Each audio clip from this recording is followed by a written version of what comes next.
Orient bell tiles studio से आप देख रहे हैं एबीपी न्यूज। नमस्कार, एबीपी न्यूज पर हाजिर हूं मैं रुमाना इसार खान। शाम के 4 बज रहे हैं, वक्त हो गया है वो सच जानने का जिसकी खुद खबर गवाह है। शुरुआत बड़ी खबर पाकिस्तान से आ रही है। धमाका हुआ है पाकिस्तान की राजधानी इस्लामाबाद में भीषण धमाका हुआ है। जुमे की नमाज का वक्त था और उसी दौरान शिया मस्जिद जहां पर यह धमाका हुआ है, जो शुरुआती जानकारी मिल रही है उसके मुताबिक यहां मस्जिद परिसर में धमाका हुआ है। खदीजतुल कुबरा इस मस्जिद का नाम है, जहां पर यह आत्मघाती धमाका हुआ। धमाका मस्जिद के गेट के बिल्कुल नजदीक हुआ। जुमे की नमाज के लिए यहां लोग पहुंच रहे थे, उसी वक्त यह धमाका हुआ। आत्मघाती हमलावर ने खुद को उड़ा लिया। ये शुरुआती जानकारी आ रही है और देखिए धमाके के बाद की ये तस्वीरें भी आप देख रहे हैं। तस्वीरें आपको विचलित कर सकती हैं। एक अफरा तफरी का माहौल है। बहुत से लोग जमीन पर बैठे हुए आपको नजर आ रहे हैं। जमीन पर देखिए किस तरीके से कुछ चिथड़े से पड़े हुए नजर आ रहे हैं। अभी तक 15 लोगों की मौत की पुष्टि हो चुकी है और ये आप अंदर की तस्वीर भी देख रहे हैं। बिल्कुल जो दरवाजा था, जो गेट था, वहीं पर यह धमाका हुआ है। आत्मघाती हमलावर था जिसने खुद को उड़ा लिया। धमाका इतना जोरदार था, मस्जिद का जो आगे का मुख्य हिस्सा था वो क्षतिग्रस्त हो गया। मलबा पड़ा हुआ भी इन तस्वीरों में आप देखेंगे।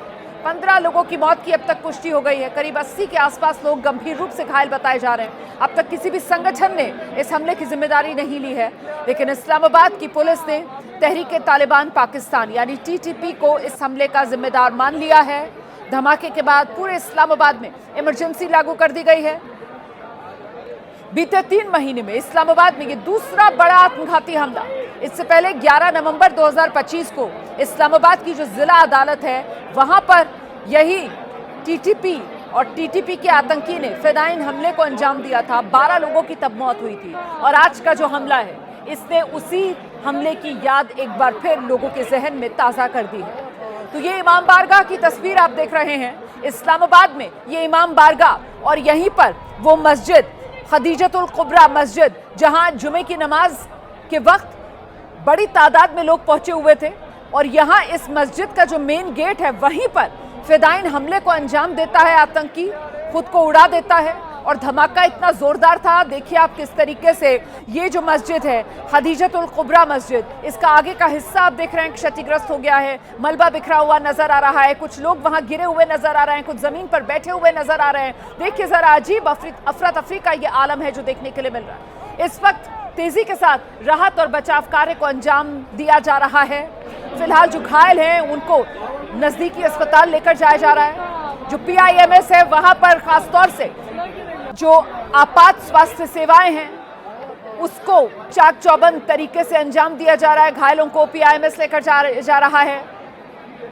PIMS Pakistan institute of medical sciences, वहीं पर घायलों को लेकर जाया जा रहा है। फिलहाल तो ये शिया मस्जिद, दरअसल ये इमाम बारगाह और इसी इमाम बारगाह में ये मस्जिद खदीजतुल कुबरा, जुमे का दिन, आज शुक्रवार का दिन है और ऐसे में जुमे की नमाज के लिए यहाँ पर बड़ी संख्या में लोग पहुंचे हुए थे और तभी फिदाइन हमलावर था जिसने खुद को उड़ा लिया। सीधे आपको लेकर चलेंगे, हमारे साथ हमारे सहयोगी शिवांक इस वक्त मौजूद है। जरा जानते हैं शिवांक से क्या डिटेल्स मिल रही हैं। शिवांक, ये तो बड़ा आत्मघाती हमला है जो यहाँ इस्लामाबाद में अंजाम दिया गया। तस्वीरें भयावह बता रही हैं इस हमले की। शिवांक,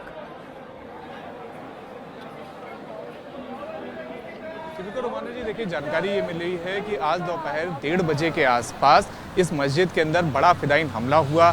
अभी तक किसी भी आतंकी संगठन ने इसकी जिम्मेदारी नहीं ली है, लेकिन जिस तरह से जानकारी अब तक ये आ रही है कि 15 लोगों की इसके अंदर मौत हो चुकी है और उसके अलावा 80 लोग घायल बताए जा रहे हैं। जानकारी ये भी दी जा रही है कि जुमा की नमाज के लिए कई सारे ऐसे लोग थे जो यहाँ पर इकट्ठा हुए थे। शिया मस्जिद थी, यानी शिया समुदाय के जो लोग थे वो यहाँ पर इकट्ठा हुए थे नमाज पढ़ने के लिए। लेकिन नमाज होने से ठीक पहले ही एक फिदाइन हमलावर जो मस्जिद का मुख्य परिसर है उसके गेट के पास तक पहुँचता है और खुद को उड़ा लेता है, एक तरह से मतलब विस्फोट कर लेता है। तो जानकारी यही दी जा रही है कि अब तक 15 लोगों की इसके भीतर मौत है और 80 से ज़्यादा लोग घायल बताए जा रहे हैं। ये मौत का आंकड़ा और ज़्यादा बढ़ सकता है क्योंकि जिस तरह से हम लोग लगातार तस्वीरें भी देख रहे हैं कि किस तरह से लोग बेसुध पड़े हुए हैं, घायल पड़े हुए हैं और इसके अलावा कई जगह तो इतनी ज़्यादा विचलित करने वाली मतलब तस्वीरें सामने आ रही हैं जहां पर लोगों के अंग भी छित-विछित पड़े हुए हैं।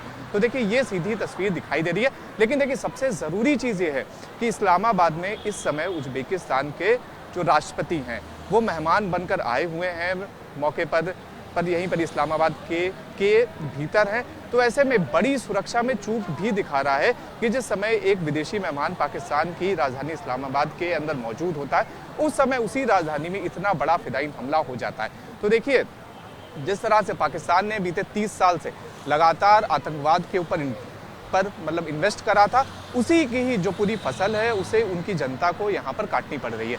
अभी तक किसी भी आतंकी संगठन ने जिम्मेदारी नहीं ली है, लेकिन इस्लामाबाद पुलिस ने यह कहा है कि जिस तरह से ये जो पूरा हमला हुआ है ये पूरी मोडस ऑपरेंडी तहरीके तालिबान की मतलब अपनाता है, टीटीपी अपनाता है, तो उसी की ही मोडस ऑपरेंडी लग रही है। लेकिन जिस तरह से शिया समुदाय को जानबूझकर निशाना बनाया गया, ऐसे में लगातार कयास ये भी लगाए जा रहे हैं कि कहीं इसके पीछे अलकायदा या फिर इस्लामिक स्टेट जैसे अन्य आतंकी संगठन तो मतलब नहीं हो सकते, जो बीते कई वर्षों से लगातार कई देशों के अंदर शिया समुदाय को मतलब निशाना बना रहे। ऐसे में यही देखना होगा कि आखिर इसके पीछे कौन सा आतंकी संगठन है जो मतलब इसकी जिम्मेदारी लेता है और आखिर किस वजह से मतलब हमला किया गया। लेकिन हाँ, सबसे बड़ा सवाल यही है कि किस तरह से पाकिस्तान का बड़ा सिक्योरिटी फेलियर, बड़ा सिक्योरिटी लैप्स है, क्योंकि G11 में ये जो पूरी मस्जिद है ये G11 में है, जो वहाँ का सिक्योर परिसर है, जहाँ पर बड़े बड़े मतलब सरकारी आवास हैं, वहाँ पर मंत्रियों के भी ना मकान है।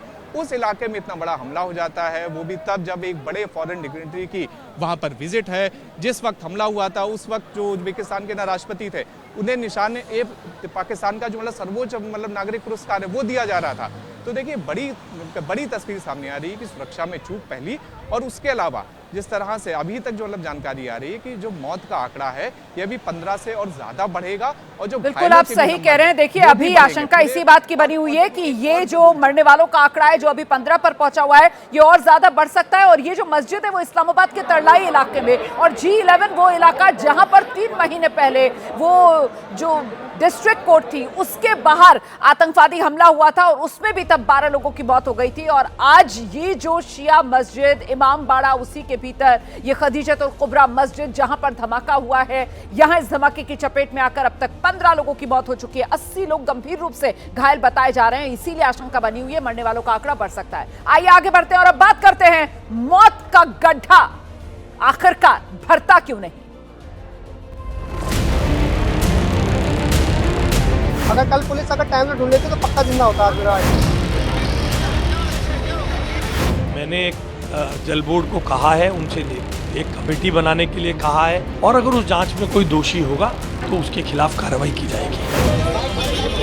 आशीष मुर्मा उसे जब गड्ढे में खुद के तुम करना चाहिए, अरे शर्म ही किया।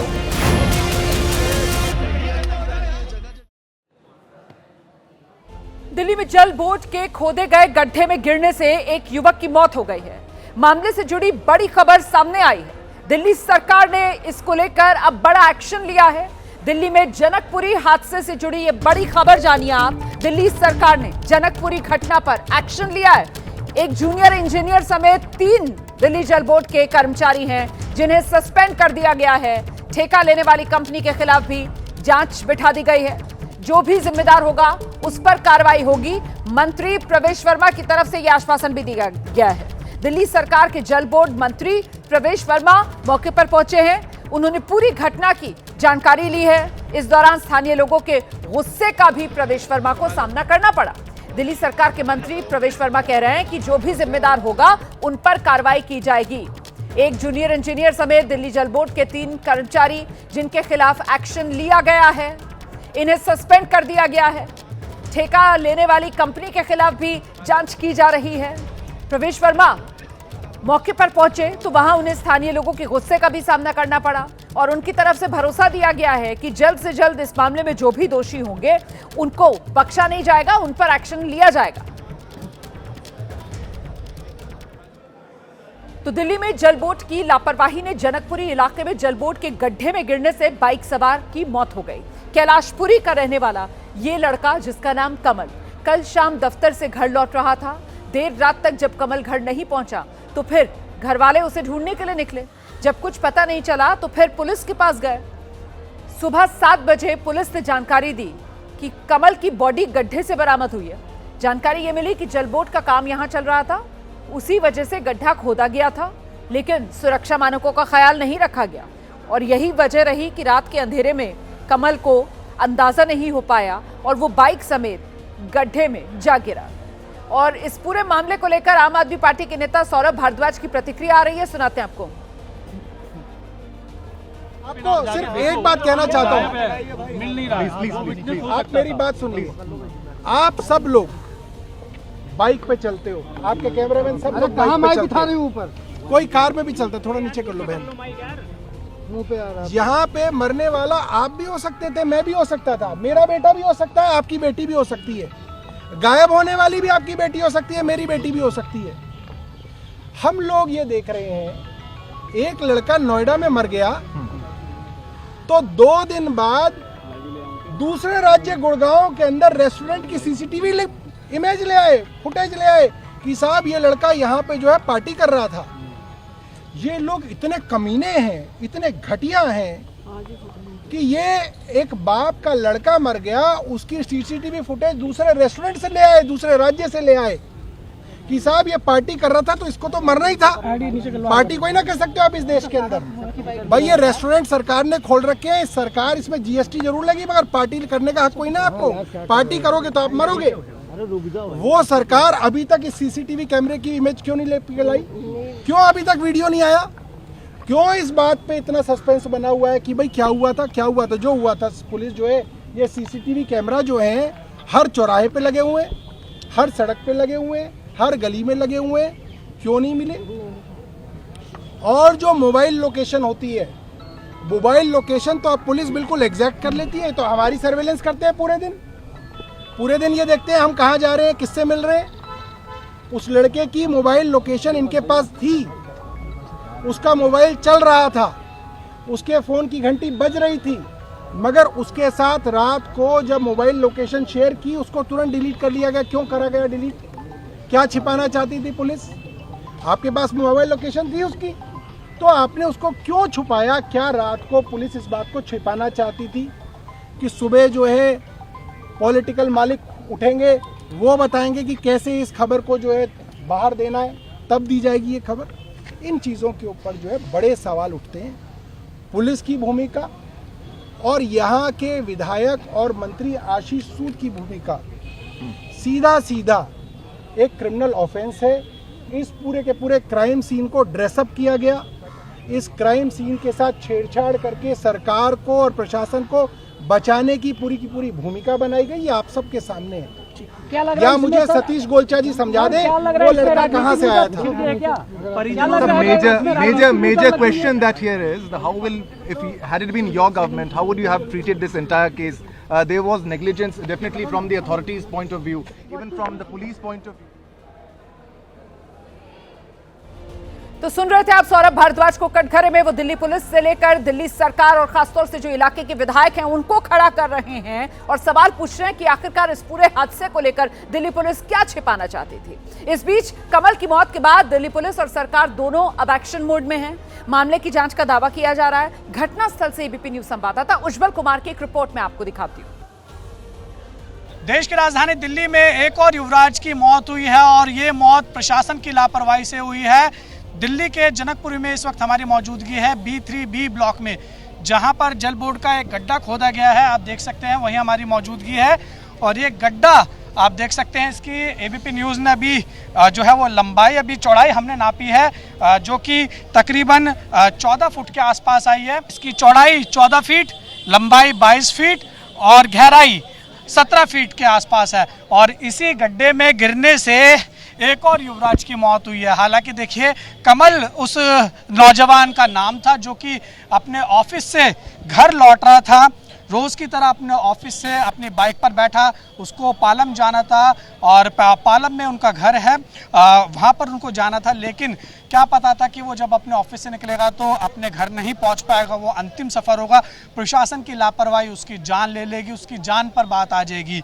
जब जो है पुलिस के जो है पास गए लोग, उसके जो प्रियजन हैं गए, तो उन्होंने बताया कि तकरीबन 7 से 8 थाने धक्के खाने के बाद, जाने के बाद, उसके बावजूद पुलिस ने नहीं सुनवाई की। और अगर पुलिस समय पर कार्रवाई करती, ऐसा आरोप लगाया है घर वालों ने और प्रियजनों ने कि अगर पुलिस समय पर कार्रवाई करती तो हो सकता है कि कमल उनके साथ होता, जिंदा होता। तो ये तस्वीरें हमने आपको दिखाई है जहां पर प्रशासन की लापरवाही सामने आई है। मौत का गड्ढा खुला हुआ था, गड्ढा खोला गया है, ये खोदा गया है, तो आखिर इस गड्ढे को भरेगा कौन? दिल्ली में जनकपुरी हादसे के बाद जलबोर्ड की नींद अब जाकर खुली है। जलबोर्ड ने गड्ढे के चारों ओर अब हरे रंग का एक पर्दा लगा दिया है। 100 मीटर की दूरी पर मुख्य सड़क पर ठेकेदार जो है वो हरे रंग की अब शेड लगा रहे हैं। जनकपुरी हादसे के बाद जल बोर्ड की ये नींद जो अब जाकर खुली है, जिसके बाद ये एक्शन लिया जा रहा है। यहां गड्ढे के आसपास हरे रंग के शेड लगाए जा रहे हैं। जल बोर्ड के खोदे गए गड्ढे में गिरने से कमल की मौत हुई है। कमल को अपनी जान की कीमत देनी पड़ी है जल बोर्ड की नींद खुलवाने के लिए। अब आपको दिल्ली जल बोर्ड की हकीकत दिखा देते हैं। एबीपी न्यूज संवाददाता वरुण भसीन की एक रिपोर्ट देखिए आप। कमल की मौत के बाद देखिए 200 मीटर दूर मैं आपको एक साइट और दिखा देता हूं जहां पर दिल्ली जल बोर्ड के अधिकारी यानी कि वो अब उनकी टीम पहुंची है सड़कों पर, जिसे पहले पहुंचकर उन गड्ढों का ध्यान रखना था। यहां पर इस वक्त ये कोशिश की जा रही है कि जो गड्ढे हम खोदकर खुले छोड़ जाते हैं उनको पूरा बंद कर दिया जाए। और ये इस वक्त नए आपको चमचमाते हुए जो पर्दे दिख रहे हैं, ये कमल की मौत के बाद के पर्दे हैं, जो शायद खरीदे भी उसके बाद गए हैं, क्योंकि जिस तरह से चमचमाते हुए पर्दे नजर आ रहे हैं और ये सड़क के बीचों बीच इस तरह से इन्होंने सिर्फ पर्दे लगाकर यहाँ पर छोड़ दिया है। देखिए ना, ये कब सर आप यहाँ से रोज निकलते हैं? रोज निकलते, मैं यही रहता हूँ सर आसपास। ये कब से खुदा हुआ है? ये भी खुदा हुआ है, सामने भी खुदा हुआ है। कब से है ये सर? ये तो अभी खुदा है इन्होंने। वो रोड 2 साल है राइट पे। चमचमाते हुए जो हरे हरे लग ये अभी लगा रहे हैं, अभी लगा रहे हैं सर। अभी पहले कुछ नहीं, आज लोग मरे, लोग जिए, वही मैं कह रहा हूँ, लोग मरे, लोग जिए। कोई गवर्नमेंट की 70 साल हो गई आज़ादी है जी। ये देखो ये हाल है। मतलब बच्चे हमारे लोग बाहर जाते हैं, कनाडा अमेरिका क्यों जाते हैं? ये रीजन से जाते हैं। ये देखिए, ये यहाँ पर मैं खड़ा हूँ और ये तस्वीरें हैं इस वक्त यहाँ पर जो नजर आ रही हैं कि किस तरह से क्या काम करना है, कब क्या मिट्टी उड़े नहीं उड़े, इनको कोई लेना देना नहीं है। ये दिल्ली जल बोर्ड की टीमें इस बुद्धि के साथ काम करती है। ये इनकी बुद्धिमता है। यहाँ सड़क पे ट्रैफिक है और यहाँ पर ये अपना पूरा पत्थर से लेकर पूरा ट्रक को उलट के सड़क पर खड़े हो जाते हैं। कब कहाँ पर्दे लगाने हैं। मेरे आने पे हटाया क्यों गया?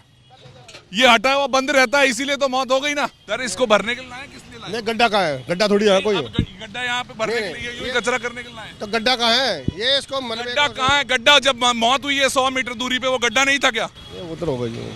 ऐसे चल गया, यही चलता रहेगा। पक्ष भी चलेगा, विपक्ष भी चलेगा, कभी कोई पक्ष में कोई विपक्ष में, लोग मरते रहेंगे। वही हुआ कमल के साथ। Varun Bhasin, ABP news.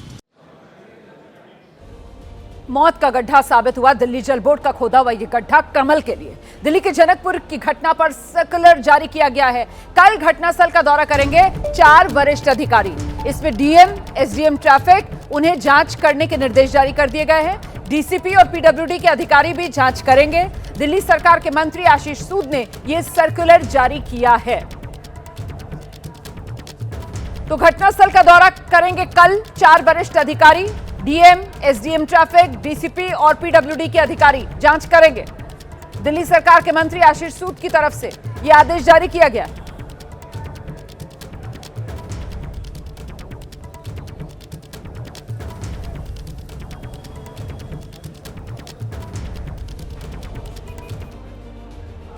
तो कमल की जिस तरीके से मौत हुई है उसके बाद परिजनों में बहुत गुस्सा है। मृतक के पिता ने दिल्ली जल बोर्ड और प्रशासन पर गंभीर आरोप लगाए हैं।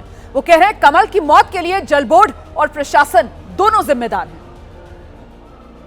सब प्रशासन गलती है, दिल्ली जल बोर्ड की गलती है। कल तक परसों वहाँ पे गड्ढा नहीं था, वो गड्ढा भी फंसा उसको पता नहीं था और रात को गड्ढे में क्यों किया। सब प्रशासन गलती है, दिल्ली जल बोर्ड की गलती है। कल तक परसों वहाँ पे गड्ढा नहीं था, वो गड्ढा भी फंसा उसको पता नहीं था और रात को गड्ढे में क्यों किया। इस वक्त हमारे साथ कमल के भाई मयंक हैं। मयंक, कैसे सूचना आपको मिली थी और पुलिस वालों का क्या रवैया था? मेरे भाई 11:30 बजे तक तो कांटेक्ट में था, उसके बाद उसकी कॉल ड्रॉप हो गई, उसने पिक ही नहीं करी। तो हमें थोड़ी घबराहट हुई कि अब बात नहीं कर रहा, कांटेक्ट में नहीं है। तो फिर मेरा भाई निकला घर से बाहर से ढूंढने। 12 बजे से मेरा भाई जनकपुरी डीसी पार्क में देख रहा था कि कुछ हुआ होगा, इतना बड़ा पार्क है, सोचा कुछ लड़ाई वड़ाई करके किसी वहां डाल दिया होगा। पर डीसी पार्क में ढूंढता रहा और वहाँ नहीं मिला। फिर हमने अपनी कैलाशपुरी चौकी से पता करा तो ट्रैक करके फ़ोन की लोकेशन हमें वहाँ की बता रही थी, भारती कॉलेज के पास की लोकेशन बता रही थी। तो वो सारे दिन भारती कॉलेज, डिस्ट्रिक्ट सेंटर और डीसी पार्क के इलाके में ढूंढे थे, फ़ोन की ट्रैकिंग वहीं की बता रही थी। बाकी चौकी वगैरह पुलिस ने एकदम सिंपल से पेपर में नोट बना के लिख दिया, ठीक है, और उसने कोई सीरियस लिया नहीं। बाकी सागरपुर, जनकपुरी, डाबड़ी का ही जगह की पुलिस चौकी में मेरा भाई गया, पर कहीं से कोई रिस्पॉन्स भी नहीं मिला। वो 12 सुबह तक 5 बजे तक ढूंढते रहे, अपनी कैपेबिलिटी से ढूंढते रहे, उन्हें कुछ पता ही नहीं चला। बाकी पोसंगीपुर की तरफ से एक फ़ोन जो मेरा भाई का था अपना एप्पल का, उसी फ़ोन से हमने फ़ोन मिला रहे थे, कोई जवाब नहीं था। बस 11 बजे सुबह 10 बजे के करीब फ़ोन उठाया तो किसी ने बोला कि एक्सीडेंट हो रखा है, लड़का यहाँ पे गिरा हुआ है। उसके बाद हमें पता लगा, तो उस जगह में हम खुद से गए, हम खुद लोकेशन में गए, तब पता लगा कि ऐसा हुआ। पुलिस से तो अपनी तरफ से कुछ भी नहीं करा, हेल्प करी ही नहीं, खुद से पता लगा। फिर जाके पुलिस का मामला सामने आया, फिर पुलिस आगे आई, जहाँ हमें खुद पता चला। मतलब बड़े भाई हो, कमल आपसे मतलब छोटा है, क्यों मतलब कहाँ पर मतलब जॉब करते थे और मतलब क्या उम्र थी? फिर तो कहते थोड़ा सा आप कमल के मतलब बारे में। कमल HDFC बैंक में रोहिणी में जॉब करता था, वहाँ करता था। तो उसकी शिफ्ट चेंज होती रहती है, तो उसकी नाइट शिफ्ट थी। नाइट शिफ्ट में काम करके वो घर लौट रहा था जनकपुरी से, हाँ 11 बजे निकल गया था, तभी ये हादसा हुआ। उसके बाद हमें पता लगा, पुलिस तो ठंडी रही, पुलिस की तरफ कोई एक्शन नहीं लिया गया। मेरा भाई अपनी कैपेबिलिटी से ढूंढ रहा था अपने दोस्तों के साथ। बाद में जब किसी सिविलियन ने ही बताया कि यहाँ पे ऐसा हुआ है, हम खुद जाके पापा और गए, तब पता लगा, तभी पुलिस आ गया। इससे पहले एक और बड़ी जानकारी मैं आपको देती हूं। ये दिल्ली जल बोर्ड की लापरवाही पर बड़ा खुलासा हो रहा है कि नोएडा में जब इंजीनियर की मौत हुई थी, उसके बाद दिशा निर्देश खुद दिल्ली जल बोर्ड ने कंस्ट्रक्शन साइट्स पर एहतियात बरतने के लिए जारी किए थे। कंस्ट्रक्शन साइट पर बैरिकेडिंग लगे, ये निर्देश भी दिल्ली जल बोर्ड की तरफ से जारी किए गए थे। 24 जनवरी को खुद दिल्ली जल बोर्ड की तरफ से ये निर्देश जारी किए गए थे, बाकायदा इसके लिए सर्कुलर जारी किया गया था। लेकिन देखिए किस तरीके से नियमों की धज्जियां उड़ाई। और यहां जनकपुरी में दिल्ली जल बोर्ड ने जो गड्ढा खोदा था, वो गड्ढा खुला छोड़ दिया गया। कोई बैरिकेडिंग नहीं थी, कोई साइन बोर्ड नहीं था। सीधे आपको लेकर चलेंगे, हमारे साथ हमारे सहयोगी बलराम पांडे इस वक्त मौजूद हैं। बलराम, क्या फायदा ऐसे सर्कुलर, ऐसे दिशा निर्देश का जो सिर्फ कागज पर रहकर खानापूर्ति बन जाएं, जिन्हें अमल में ना लाया जाए? बिल्कुल, देखिए जिस तरीके से नोएडा में हादसा हुआ था, एक इंजीनियर की मौत हुई थी, उसके बाद दिल्ली में जो दिल्ली जल बोर्ड के CEO हैं, उन्होंने 24 जनवरी को एक ऑर्डर जारी किया था और कहा था कि जो भी निर्माण कार्य दिल्ली जल बोर्ड की तरफ से किए जा रहे हैं, वहां पर सावधानी बरती जाए, वहां बैरिकेड किया जाए, और अगर कोई गड्ढा हुआ है तो वहां पर संकेतक भी लगाया जाए, ताकि जो लोग वहां से गुजर रहे हैं वो गड्ढे में ना गिरे और पूरा एहतियात बरता जाए।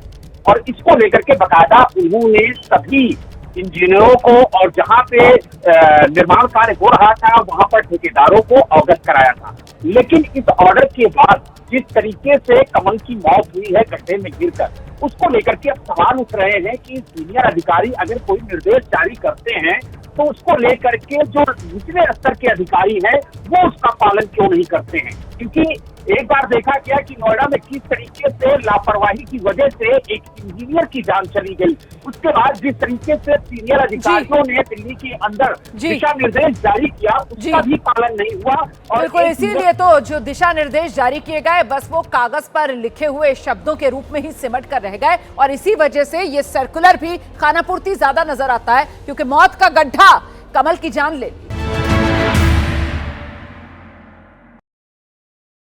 Chirag Paswan, always a pleasure to sit down with you and welcome all over again on my podcast Inside Out with Megha Prasad. Thank you.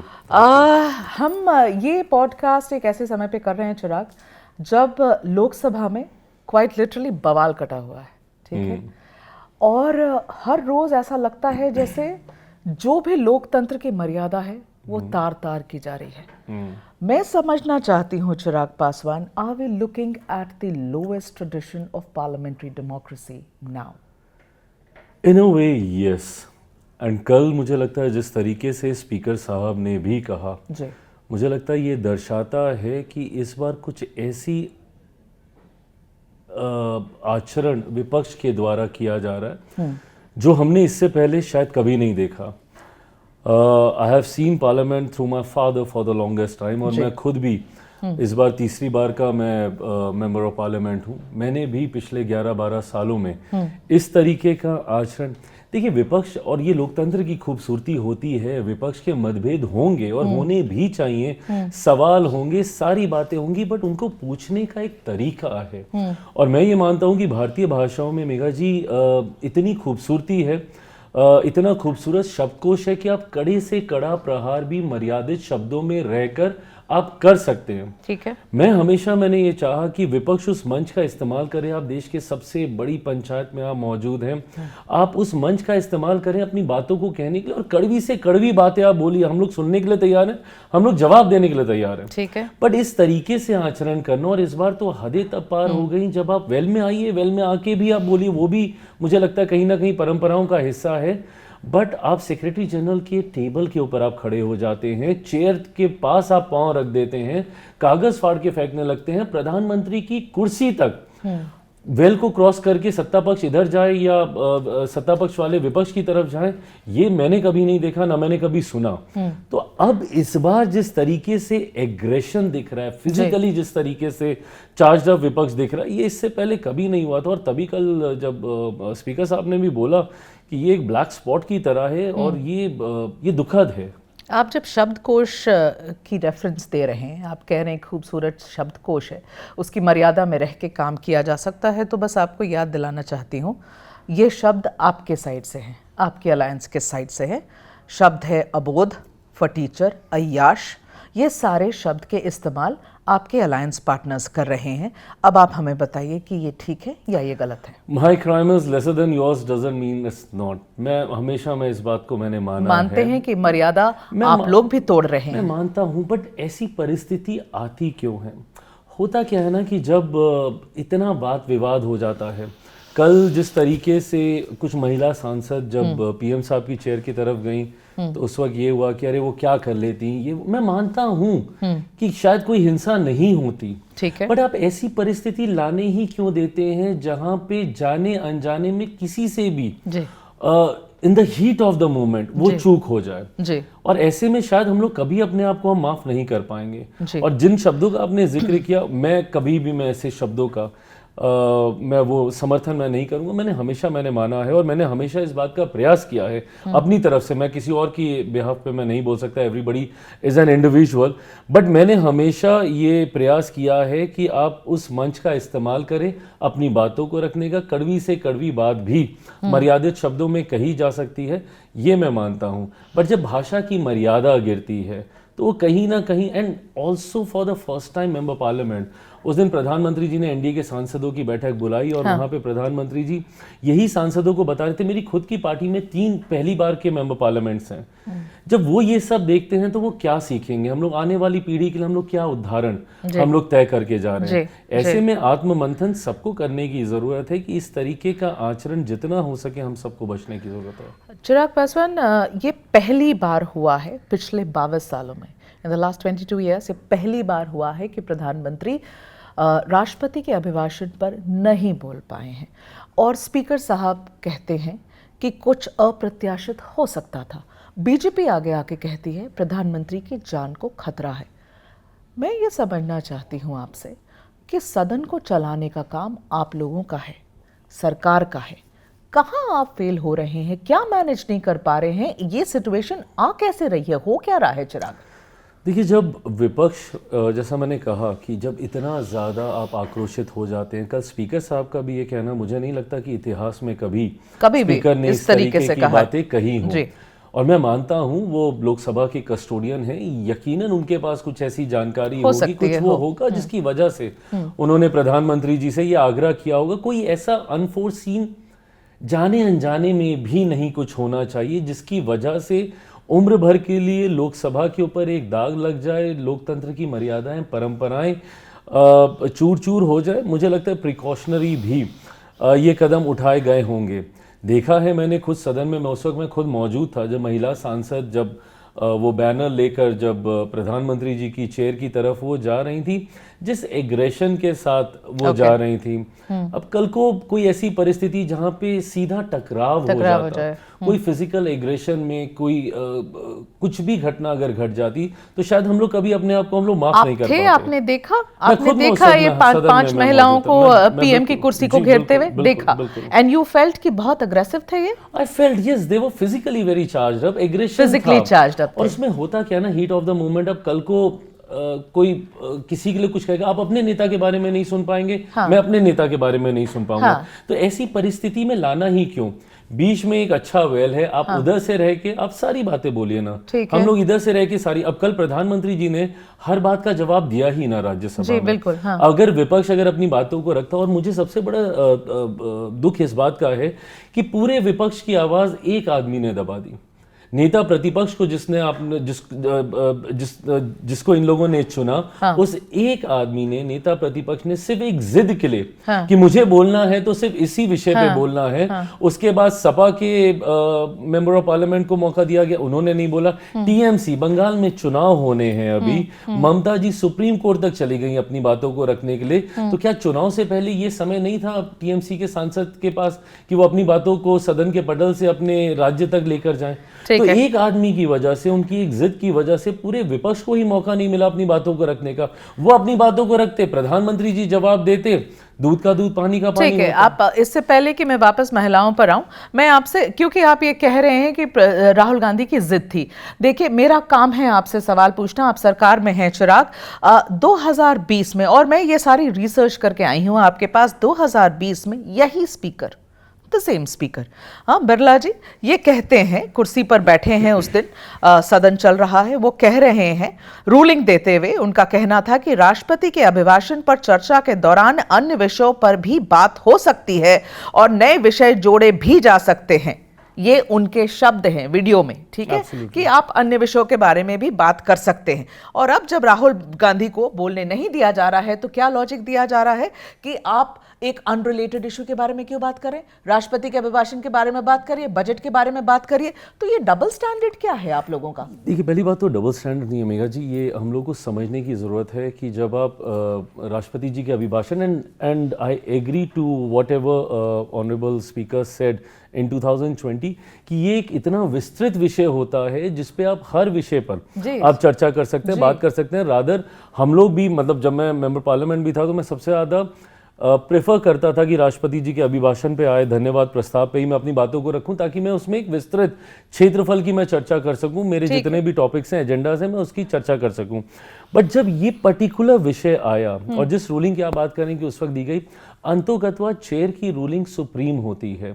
जब इस बात को लेकर ये संदेह उत्पन्न हुआ कि ये कोर्ट एक ऐसी जगह से किया जा रहा है जो कि अभी पब्लिश नहीं हुई है, दुनिया भर के लेकर उसके बातें सत्ता पक्ष विपक्ष दोनों की तरफ से की गई, तो उसके बाद चेयर ने पुनः एक रूलिंग दे दी कि इस विषय को लेकर आप अभी नहीं चर्चा करेंगे। तो क्या राहुल जी के तो पास, क्या ये डबल स्टैंडर्ड नहीं है? नहीं, डबल स्टैंडर्ड नहीं है ना, पब्लिश्ड और अनपब्लिश्ड की बात है। अब वो पता नहीं, अब वो ऑथेंटिक है नहीं है। अब जब एक और रूलिंग आ गई, मेरा बस इतना कहना है कि क्या एकमात्र यही विषय था राहुल जी के पास? और बातें तो रखते हैं ना, कम से कम विपक्ष के अपने साथियों को भी और बातें रखने देते। चिराग, जब राहुल गांधी ये किताब लेकर आए, मैगजीन के कागज लेकर आए आर्टिकल की कि मैं पढ़ूंगा, उसके जवाब में निशिकांत दुबे वो 6 किताबें लेकर आ गए पार्लियामेंट, ठीक है। वो नेहरू गांधी परिवार के ऊपर ये किताबें लिखी हुई हैं और उन्होंने ये कहा कि इन किताबों में नेहरू और गांधी परिवार की और कांग्रेस की मक्कारी, गद्दारी, अय्याशी, इसके बारे में लिखा हुआ है। फिर उन्होंने पंडित नेहरू और एडवीना के संबंधों के भी जिक्र किए, वो हटा दिया गया है रिकॉर्ड से, पार्लियामेंट के रिकॉर्ड से। लेकिन ये आप जरा समझाइए, ये क्या हो रहा है? आप कहते हैं कि विपक्ष ऐसा है, तो आप क्या कम है Chirag? You are matching 1 to 1, you matching. बात कम ज़्यादा की नहीं है, मुझे लगता है बहुत एक बेसिक सा यहाँ पे जो पॉइंट ऑफ आर्ग्यूमेंट, ऐसा नहीं है कि इससे पहले चीज़ें कोट नहीं हुई हैं, किताबों के रेफरेंसेस नहीं दिए गए हैं। ऑफ कोर्स रूल बुक ये कहती है कि जिस विषय से जुड़ा हुआ है उसी के विषय पे ही आप दे सकते हैं, उससे हट कर है तो आप नहीं। बट क्योंकि राष्ट्रपति जी के अभिभाषण पे आप विस्तृत चीज़ों की चर्चा कर सकते हैं तो ये किया जा सकता है।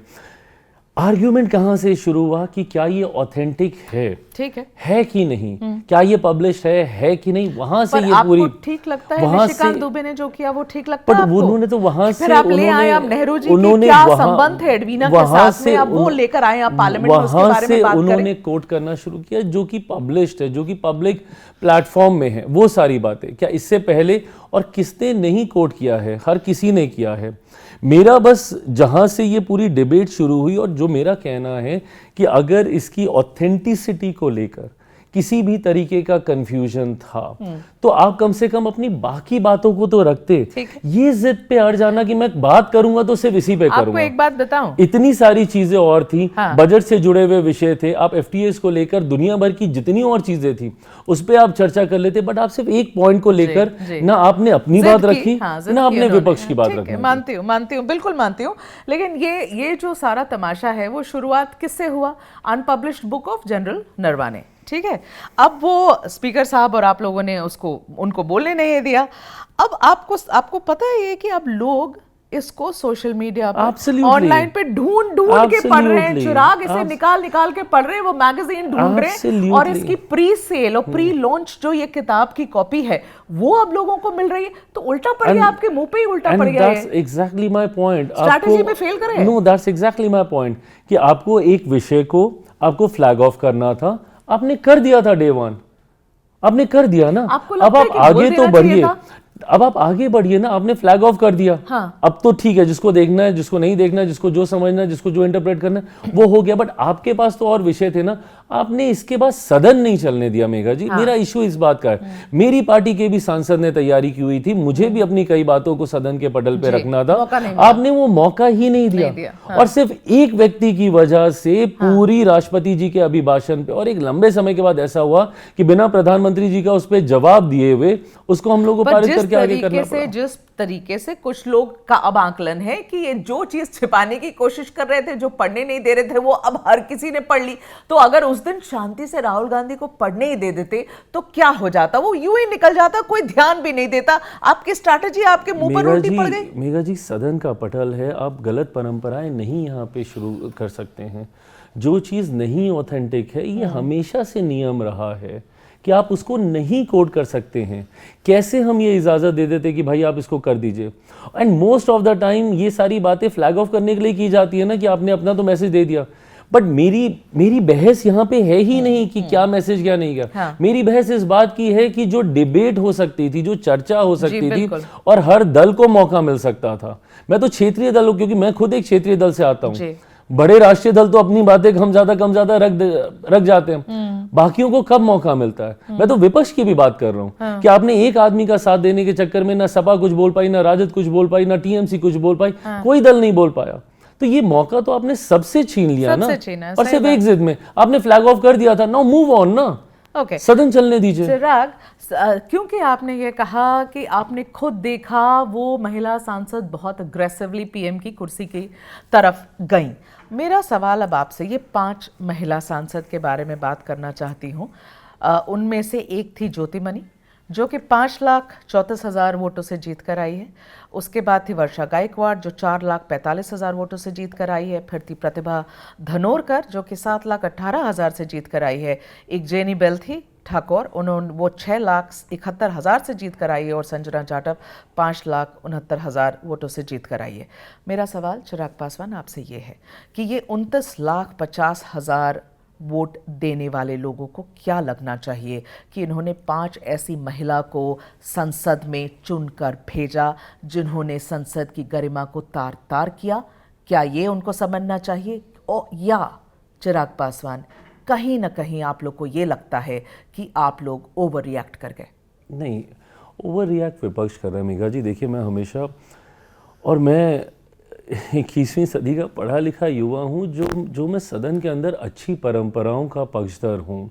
मेरा कहना बस इतना है, आप कितने भी वोट से जीत के आए, just by the virtue that you are sitting inside that house, कोई अगर 2 वोट से भी जीत के आया है, जनता ने ही आपको भेजा है, वोटों के आधार पर कोई ज़्यादा महत्व रखता, कम महत्व रखता, मैं उसका मैं पक्षधर नहीं हूँ। Just by the virtue that you are sitting in that house, you are representing a huge constituency. मतलब मैं अकेला ही मैं 2.5 मिलियन लोगों का मैं प्रतिनिधित्व मैं कर रहा हूँ।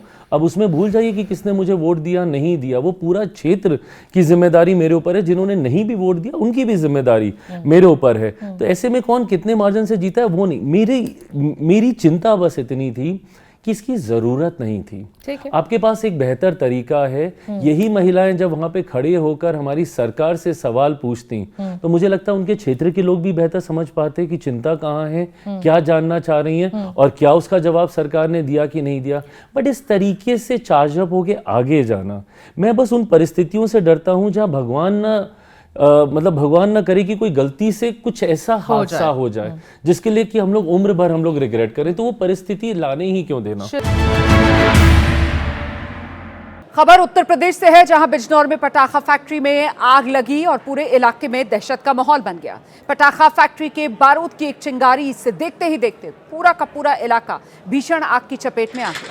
यहां लगी आग तेजी से फैलने लगी। इसके बाद यह आग फैक्ट्री में रखे पटाखों तक पहुंच गई, जिससे हालात और खराब होते दिखाई दिए।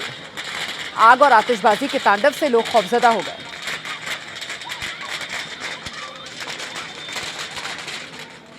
खबर गवाह में मुझे इजाजत दीजिए।